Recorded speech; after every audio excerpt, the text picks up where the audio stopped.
No vídeo de hoje vamos ver as 4 melhores ações do maior investidor pessoa física aqui na Bolsa de Valores. Estamos falando do Luiz Barsi. Então, qual será suas maiores posições, a composição da sua carteira e também os seus acertos e os seus erros, já que ele tem ativos que deu bastante prejuízo na sua carteira. E como todo mundo já sabe, ele investe nos setores bestes. Esses setores são anticrise, então não é que não passe por momentos ruins, mas é muito mais difícil e a sociedade não consegue ficar sem. Com isso, tem uma distribuição frequente de dividendos, ou seja, por serem empresas mais sólidas, não tem mais tanto potencial de crescimento comparado a uma empresa pequena, essas empresas distribuem dividendos maiores e mais consistente, sendo que essas ações são as mais utilizadas para uma carteira de aposentadoria, até porque você não busca mais um retorno tão grande, simplesmente um bom dividendo e também um crescimento acima da inflação. E a sigla BEST é composta da seguinte forma: a letra B vem do setor bancário, a letra I do setor de energia, a letra S do setor de saneamento, outro S do setor de seguros e T de telecomunicação. E um fato interessante é que o Luiz Barsi não possui mais ações de telecomunicação, ficou no passado, e grande parte das ações de hoje nesse segmento não são mais tão atrativos. Não está tendo um bom crescimento e um dividendo bem mediano. Sendo que também outro ponto é que o setor de bancário ele se divide em vários tipos de bancos, o setor de energia também tem diversos subsegmentos, transmissão, geração, distribuição e comercialização, saneamento é um setor mais centralizado e seguros também se divide em várias categorias. Mas antes não se esqueça de se inscrever aqui no canal para ficar por dentro de todas as novidades e também se tornar um membro apoiador. Antes de escolher as 4 melhores ações, vou te mostrar como está a carteira do Luiz Barsi atualmente. Claro que pode ter algumas variações porque ele é um investidor pessoa física. Ele não tem sua carteira exposta como se fosse um fundo de investimento. Então, mais ou menos por cima, ele tem 2 bilhões de reais em Unipar, é a sua maior posição, por isso que deixei destacado. No setor de elétricas, ele tem 6 ações, mas elas estão muito bem divididas entre transmissão de energia, comercialização, distribuição e geração de energia. Tem a S Brasil, 120 milhões, é uma empresa que paga um dividendo um pouco menor, é para o médio prazo. Temos a Auren Energia com dividendos bem altos, mas não recorrentes. Eletrobras também cortou os dividendos e tem uma chance de ser privatizada. E todas as elétricas ele tem 120 milhões. Junto com a Taesa, uma ação de transmissão de energia muito perene, paga dividendos bem altos, tem 120 milhões também. Transmissão Paulista, outra transmissora de energia com bons dividendos pela frente, 120 milhões. E Cemig, ela atua também em geração e distribuição de energia. É uma ação muito perene, uma das melhores nesse quesito. Tem rumores sobre a federalização, mas nada confirmado ainda. No setor de celulose, ele tem a Klabin, 320 milhões. Ele gosta muito da Klabin e disse que foi com ela que ele aprendeu que ações você foca em número e não em patrimônio. Mas obviamente ele comprou há décadas atrás. Ele também tem no setor de celulose Suzano, e diferente da Klabin, que tem a sua receita tanto para exportação como também para a venda de papéis e embalagens, a Suzano ela tem um foco na venda da commodity, então ela oscila bastante e é uma posição menor na sua carteira com 80 milhões. No setor bancário ele tem Banco do Brasil com 100 milhões, por mais que ele fale bastante do banco, não é a sua principal posição, está longe de ser. Ele também tem Santander no setor bancário, também 100 milhões. Isso são valores aproximados, mas o que acontece? Os dois bancos, por mais que seja do mesmo setor, têm focos de atuação diferentes. O Banco do Brasil com um foco mais no setor do agronegócio e o Santander com um foco mais em pessoas físicas. No setor armamentístico, que é como se fosse, entre aspas, uma aposta do Barsi, ele tem a Taurus, que é uma small cap, uma empresa bem delicada, que tem sua receita tanto no Brasil como também no mercado externo, seja nos Estados Unidos, que é bem forte, como também na Índia. Agora, para o ramo de etanol e açúcar, ele tem a Cosan, 120 milhões, e tem a Vibra, também 120 milhões. Então são empresas bem complicadas, tem que saber comprar, porque é muito mais volátil e tem sua receita e o seu lucro oscilando bastante. No setor de saneamento, ele tem somente a Sabesp, que ultimamente cortou bastante os dividendos e tem rumor também de privatização.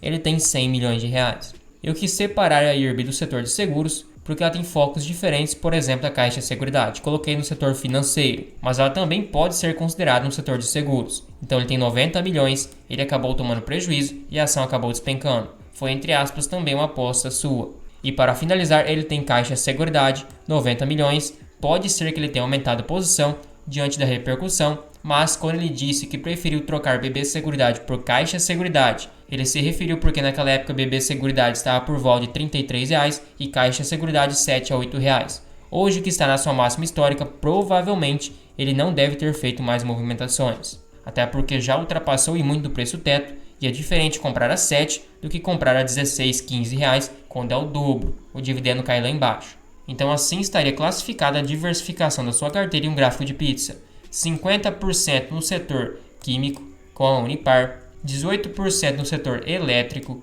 10% no setor de celulose, 5% no setor bancário, 4% no setor armamentístico, 6% no setor de açúcar e etanol, 3% no setor de saneamento, 2% somente no setor financeiro com a IRB e 2% em seguros. Você pode observar que, por mais que ele tenha bastante ação, é como se fosse Warren Buffett. Ele está 50% na Apple, no caso do Barça, 50% na Unipar. Ele havia comprado por volta de 80 a 100 milhões. Como a Unipar acabou disparando, em questão de 10 anos deu 2, 3 mil por cento para o Barça e fora os dividendos, acabou se tornando sua maior posição. Então não é que ele investiu tudo isso, é a ação mais lucrativa da sua carteira que mais rendeu para ele. Só para você ter noção, teve anos que ele recebeu mais de 100 milhões de dividendos com a Unipar, sendo que ele investiu, há vários anos atrás, 80 milhões. Então, no único pagamento de dividendo anual, ele recebeu tudo que ele investiu fora a valorização. Realmente, ações têm a capacidade, se você acertar, de te enriquecer muito rápido, em questão de 10 a 15 anos. Então, agora, sem enrolação, das ações que o Barça tem na carteira, vou elencar as 4 principais ações que eu considero que estão atrativas e são excelentes ações, uma das melhores da carteira. Vou começar com o Santander, para não ser tão clichê, até porque ele é um banco que está sofrendo com a crise do varejo e a inadimplência, mas tem sinais de melhora muito mais evidente que o Bradesco. O seu dividendo também está na casa dos 7,5% e o seu preço sobre valor patrimonial abaixo de 1, sendo que o seu PL acabou elevando por causa da queda no seu lucro. É um banco que deu um bom resultado em 10 anos, porém em 5 anos, por se tratar que ele estava muito caro em 2018 e 2019, acabou ficando negativo. Mas aí que está, o bom investidor ele sabe na hora de entrar, isso com base nos indicadores de valuation. O seu preço sobre valor patrimonial de 0,84, ele só esteve nesse mesmo patamar e até mais barato em 2014. Então é o ano mais barato desde há 10 anos atrás. Realmente o banco está numa crise braba. O seu PL também é de costume ser negociado próximo de 10 vezes, então ainda está abaixo da média. A sua margem também acabou caindo junto com a do Bradesco. O seu payout está um pouco elevado, mas é normal para um banco. Aliás, ele consegue até mesmo pagar um payout superior a isso, chegando até a 67, 70%. Teve um não recorrente em 2020 de 108%, mas fora isso na média de 60 e poucos por cento. Um ponto de atenção, obviamente, também que o Bradesco está sofrendo e o Santander é a questão do seu ROI, a rentabilidade sobre o patrimônio, e logo, se está abaixo do seu custo de crédito, ele está tendo uma diferença muito grande para o capital que empresta. É normal de bancos, em épocas de crise, ter essa queda no seu ROI, é característico. Então, obviamente, o ROI está em 8%, a sua média é 17%, sendo que em 2023 e atualmente teve uma queda bem feia. A tendência é que se recupere se continuar os bons trabalhos. Ele também teve uma queda no seu lucro justamente pelo cenário atual, mas a média de 6,7% acima da inflação. É um banco também que nunca deu prejuízo, um ponto muito positivo até porque um banco dar prejuízo é algo bem sério, e a sua média de dividendos é por volta de 6, 7 até 8, 10%. É um banco que paga dividendos medianos, mas com a possível retomada e com o crescimento de lucros pode proporcionar um retorno bem maior do que o Bovespa e o CDI no longo prazo. Sua frequência de dividendos é em torno de 4 vezes por ano, ou seja, a cada 3 meses. Como eu disse para vocês, o seu lucro teve uma queda a partir de 2022, assim como aconteceu com o Bradesco e todo esse cenário de bancos focados em pessoas físicas com a alta inadimplência, sendo que ele chegou a lucrar 15 bilhões em 2021 e em 2019 lucrou quase 17 bilhões. Então realmente nesses últimos anos não está sendo nada fácil, mas acabou compensando, a sua cotação caiu bastante. Hoje é um banco com mais de 100 bilhões de valor de mercado, um banco bem grande, 100% de tag along. Então caso fosse vendido você receberia o valor negociado tranquilamente. E tem 9,5% de free float, não é tão alto nem tão baixo, digamos que no meio termo. Nada preocupante. Agora no longo prazo sua receita vem crescendo, por mais que tenha altos e baixos, sendo uma receita de 58 bilhões em 2014 para atualmente 128 bilhões e o seu lucro saiu de 5,7 bilhões, chegou em 2019 a 16,6 e atualmente 9,5 em torno de 10 bilhões. E hoje é uma distorção bem clara. Na verdade, essa distorção começou a partir de 2019 e 2020, quando houve a queda nos seus resultados. Então a cotação acabou caindo bastante, um ponto favorável. Isso indica que há uma assimetria de mercado para quem quer investir. Então, na minha opinião, é um banco excelente e não seria excesso de diversificação se tivesse ele um Banco do Brasil, por exemplo, na carteira, porque tem focos diferentes. Enquanto um pode estar em baixa, que é o caso do Santander, que está num cenário bem difícil, o Banco do Brasil pode estar indo muito bem, que é o que está acontecendo com o Banco do Brasil. Continuando no setor bancário, o Banco do Brasil e o Santander formam uma bela dupla, então não tem como deixar de fora. É uma ação que, por mais que tenha subido consideravelmente no último ano, ainda assim está negociada abaixo do seu valor patrimonial e num PL abaixo de 5, com a projeção de dividendos de quase 10% em 2024. Também deu um ótimo retorno em 10 anos, então nesse quesito gerou valor para o acionista. O seu PL de 0,94 não é dos mais atrativos, mas é abaixo da média e abaixo dos principais anos quando ele estava bem caro.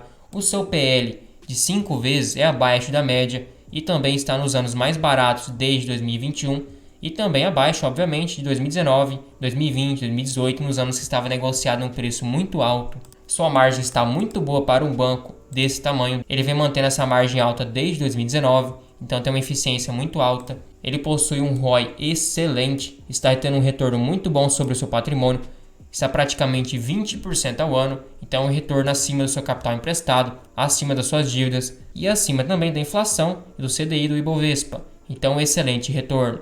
Sendo que seu crescimento de lucros também está fenomenal para um banco desse tamanho, é um crescimento bem acima da inflação, um ponto positivo. Um ponto de destaque é o aumento do seu payout, que agora passou para 45%, então o banco já vai lucrar mais de acordo com o seu guidance, já vai ter um aumento nos dividendos e um aumento ainda maior por causa do payout, um ponto muito positivo que acabou influenciando a alta do Banco do Brasil. É um banco que acabou dando prejuízo, mas já faz bastante tempo e está bem redondinho nos seus indicadores, sendo que sua média de dividendos desde 2021 está por volta de 8%, chegou até mesmo a quase 12% em 2022. Expectativas é que no preço de hoje, em 2024, ele vai pagar por volta de 9% a 10%. Sua frequência de dividendos, não preciso nem dizer, é em torno de 6 a 7 vezes por ano, então pagamentos bimestrais, um ponto muito favorável que dá uma motivação a mais para quem está investindo e para facilitar também o reinvestimento dos proventos. E ele vem crescendo lucros. Desde 2020, saiu de 13 bilhões para atualmente 33, expectativa é em 37 a 40 bilhões em 2024. Então, um crescimento gigantesco. É um banco também bem grande,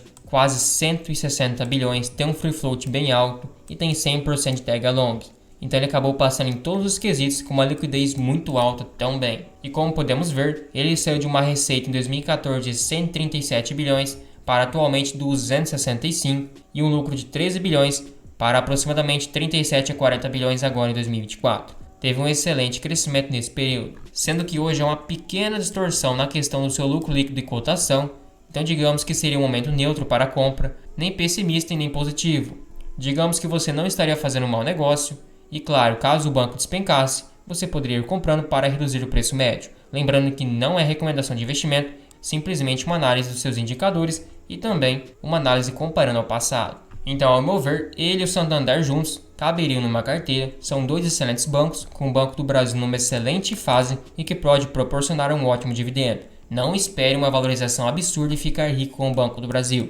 É um banco que pode dar um retorno acima do CDI, acima do Ibovespa, acima de fundos imobiliários, mas também tem um risco maior embutido. De certa forma, pode compensar o risco, já que aqui no Brasil a inflação é muito alta e esses ativos te blindam, entre aspas, contra a inflação. Agora a CEMIG não tem como deixar de fora, é uma ação que foge das transmissoras de energia, atua em geração e distribuição, é uma ação que ela é estatal, obviamente, e acaba tendo esse prêmio de risco, negociado um PL próximo de 5, abaixo da média de Bovespa, não subiu tanto quanto a maioria das ações da bolsa e paga um dividendo bem alto por sinal, com expectativas ainda para crescimento nos dividendos. Deu um retorno moderado em 10 anos, até porque vai depender do preço que você comprar. O retorno em 5 anos foi muito bom. O seu preço sobre valor patrimonial de 1,17 acaba sendo um pouquinho acima da sua média, mas vem andando lado a lado com os seus últimos preços sobre valor patrimonial. Seu PL de 5 vezes é abaixo da sua média, mas o que acontece? Ela foi distorcida por causa de 2016, se formos comparar com base 2018, 19, 20, quando a bolsa estava muito cara, está abaixo desses anos. Sua margem líquida também é uma boa margem, não passa sufoco tão fácil, tem um payout ainda um pouco mais reduzido, sendo que tem anos que pode pagar 70%, 80%, ultimamente está na casa dos 35%. É um sinal que a empresa consegue crescer e pagar um bom dividendo, mas ela praticamente não tem dívidas, está menos de uma vez seu EBITDA, então não há problemas com isso. Ela tem um ROI de 23% e um ROIC de quase 18%, rentabiliza muito bem o seu capital e também o seu patrimônio, então passa nesses indicadores e acaba tendo um EV/EBITDA também bem atrativo, também abaixo da média da bolsa, e é um indicador que está bem abaixo da sua média e abaixo de anos anteriores. Então, basicamente, o EV/EBITDA seria o valor da firma comparado à sua geração de caixa. Está com crescimento de lucros também muito bom, 13%, é sinal que ela consegue crescer acima da inflação. Um ponto claro de atenção é a sua liquidez corrente de 0,91, mede a capacidade de pagar suas dívidas no curto prazo, mas por ela ter a dívida bem baixa e gerar bastante caixa, não me impediria de investir na empresa. Ela também nunca deu prejuízo, um ponto positivo, e a sua média de dividendos é bem alta. Chegou a pagar quase 14% em 2022, em 2023 11%, atualmente 10%, e a perspectiva é que mantenha esses bons dividendos, com pagamentos em torno de 4 vezes por ano, ou seja, a cada 3 meses. Um ponto talvez negativo é a demora para pagar os dividendos. Ela anunciou, por exemplo, no dia 25 de nove de 2023 que vai pagar somente 30 de 12 de 2024. Então talvez esse é um dos principais pontos negativos. Mas para quem já tenha mais de um ano na carteira, vai receber os dividendos normalmente com base nos anos anteriores. Também vem crescendo fortemente o seu lucro, que saiu de 2,87 bilhões em 2020 para atualmente 5,7 bilhões, um crescimento bem grande em tão pouco tempo. É uma empresa com 30 bilhões de valor de mercado, não é uma empresa tão pequena. A ação com final número 3 não tem tag long, então tome cuidado. A número 4 possui e tem um free float bem alto. Ela saiu de um lucro em 2014 de 3,14 bilhões para atualmente 5,77, um crescimento razoável e também um belo crescimento da sua receita. E hoje é uma distorção bem clara na questão do seu lucro com sua cotação.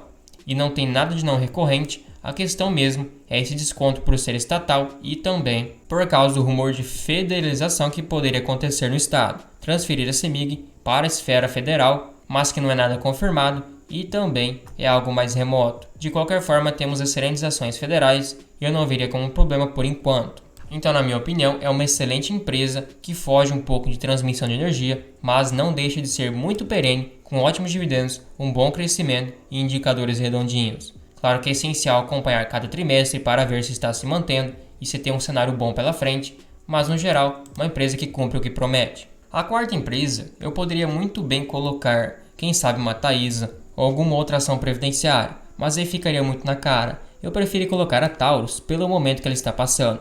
Uma queda de 17%, está custando menos de R$13. Seu dividendo nos últimos anos está bem alto e o seu PL acabou elevando por causa da queda nos seus lucros que teve recentemente nos últimos resultados. Então é uma ação que, entre aspas, é a aposta do Barsi.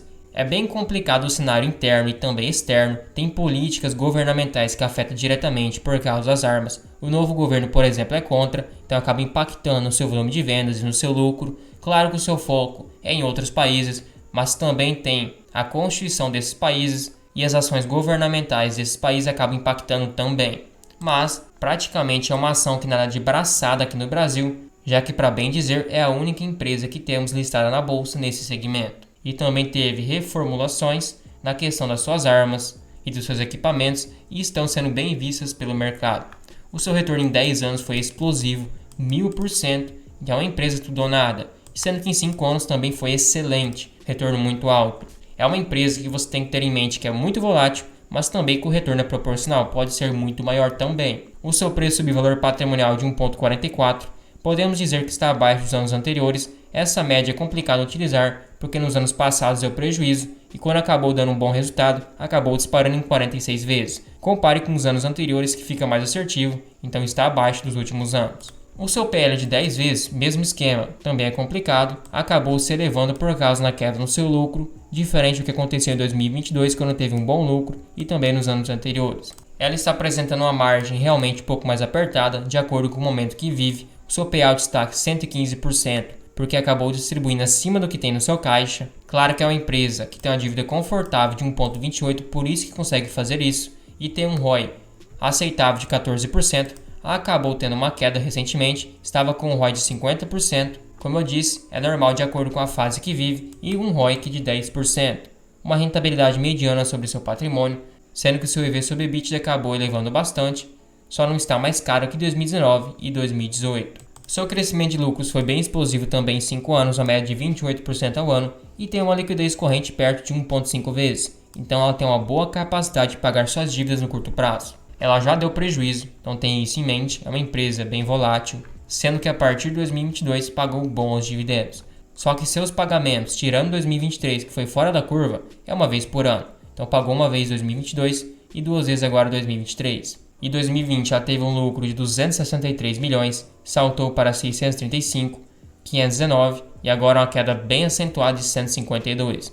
O setor que ela está não é nada fácil, muito volátil e imprevisível. Porém é uma empresa bem antiga, tem quase 100 anos de fundação e décadas que está na bolsa, sendo que o seu valor de mercado não é nem 2 bilhões. Então para essas grandes empresas armamentísticas que temos, por exemplo, no mercado norte-americano, ela é uma empresa muito pequena e tem muito mercado para ocupar, tem 100% de tag along, se vier uma grande empresa e quiser comprar, você recebe 100% do valor negociado e um free float bem alto, então não está interessado somente em financiadores, mas sim a acionistas. Ela teve prejuízo em 2014, 2015, 2016, 2017 e 2018 teve um pequeno prejuízo. Aí a partir de 2019, quando teve todas aquelas reformulações, as armas passaram também por todas as mudanças, começou a dar lucro e a partir de 2019 não deu mais prejuízo. Sendo que hoje, praticamente o lucro e a cotação estão igualados. Até porque, como dizem, cotação acompanha lucro, o lucro despencou, cotação despenca junto. Então, como eu disse para vocês, é uma empresa que eu quis fugir um pouco das tradicionais. O Barsi tem na sua carteira, entre aspas, como se fosse uma aposta, uma posição bem pequena e também é bem promissora aqui no Brasil, já que é a única que nada de braçada. Então, um risco maior, mas também pode dar um retorno muito maior. Tenha isso em mente, não deixe de ser uma boa empresa com o seu propósito. Também não se esqueça de se tornar um membro apoiador aqui no canal. Você recebe selos de fidelidade para te diferenciar nos comentários, tem prioridade de resposta, acesso a uma planilha de preço teto e a um grupo no WhatsApp exclusivo para membros. Tudo isso por somente R$ 2,99 por mês. Fica um valor bem acessível, você nem percebe que está pagando, mas me incentiva demais.